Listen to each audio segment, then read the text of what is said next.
everyone, and welcome back to my YouTube channel once again. In today's video, I will be teaching you how to make Molato whitening or Molato brightening soap at home.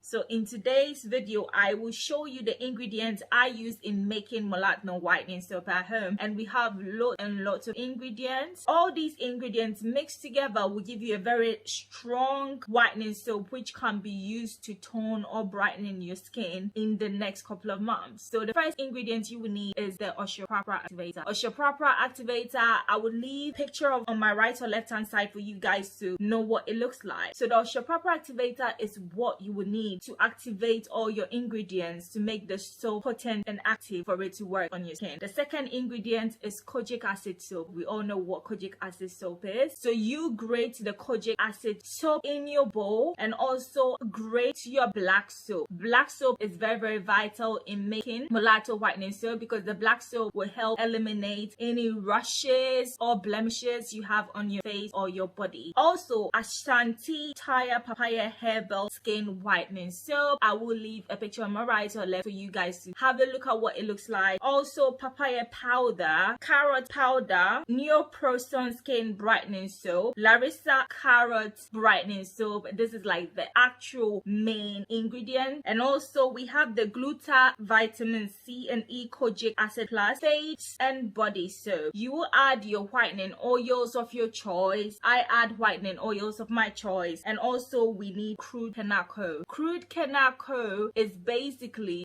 what you will need to prevent stretch marks, because we all know whitening soap sometimes can stretch your skin and you will get stretch marks. So I will recommend crude Kanako, and also I will recommend bio oil if you have bio oil at home, or you can add a bit of python or snake oil inside. Snake oil is very good for preventing stretch marks as well. So yes, and last but not the least, you will need your glutathione body shower. The glutathione body shower soap, it has a bit of particles in it that basically helps to exfoliate the skin. You mix all these ingredients together and you have your Molato soap. Basically, I'll also leave pictures on my right or left for you to have a look at what Molato soap look like. Molato soap is actually very good for clearing hyperpigmentation on your face. It's also good for clearing dark spots. Also, if you want to take your skin shade to a tone or 2 shades lighter, you need the Molato soap as well as your creams for it to work. So as I initially said, all these soaps mixed together for those of you lot that want to do it at home. Also, if you want to get Molato soap to buy, go to www.lebocosmetic.com. On the website, I make Molato soaps for sale. I will show you a link of the pictures of me making the Molato soap after it's done, pictures that I took for my customers. Go check www.lebocosmetic.com for your Molato brightening soap. We also have the African brightening black soap there. We have body polish, whitening body polish like the turmeric lightening body polish, and we also have charcoal body polish. All these are very vital and good for exfoliating the skin before you use the Molato soap to have a shower. And also we have the Molato creams. We have the Gluta face creams that helps to eliminate hyperpigmentation. And last but not the least, our best seller is the pink lip cream. The pink lip cream is the lip lightening cream. But as I initially stated, today's video we are just focusing on the Molato brightening soap, how to make it yourself at home. I will also insert pictures or videos of me, as I said initially, taking pictures of my Molato soap after I've bottled it for my customers. Hope you viewers did enjoy my video. Do not forget to check www.lebocosmetic.com for your Molato soap. Have a wonderful day and hope I helped you lot to know the ingredients I use in making my Molato soap. Stay blessed and I'll see you guys in my next video. Bye.